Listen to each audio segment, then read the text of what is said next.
Voice of காஞ்சிநேயர் அனைவருக்கும் இனிய காலை வணக்கம்.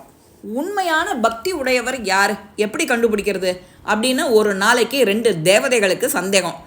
உண்மையான பக்தி கொண்டவர் யாருன்னு இறைவன்கிட்டயே போய் கேட்குறா. இறைவன் சொல்கிறார், நீங்களே போய் அதை பார்த்து விசாரிச்சுட்டு வாங்கோ பல பேர்கிட்டங்கிறார். ஒருத்தர் கோவிலுக்கு போகாத நாளே இல்லைங்கிறார். 2வது நான் செவ்வாய் வெள்ளி போவேங்கிறார். இன்னொருத்தர் ஒரு நாளைக்கு வாரத்துக்கு ஒரு நாள் போவேங்கிறார்.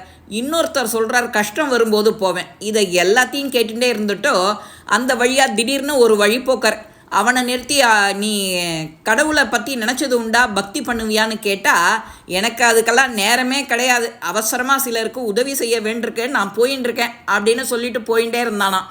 இதுவெல்லாம் திரும்பி கடவுள்கிட்ட கேட்குறார், யார் உண்மையான பக்தன்னு. உனக்கு 3 வேளை கோயிலுக்கு போகிறவன் தானே இல்லைன்னு கடவுள் சிரிச்சிட்டோம். கடைசியில் ஒருத்தன் ஏழைக்கு உதவி பண்ண போகிறேங்கிறானே அவன் தான் உண்மையான பக்தன்னாரான்.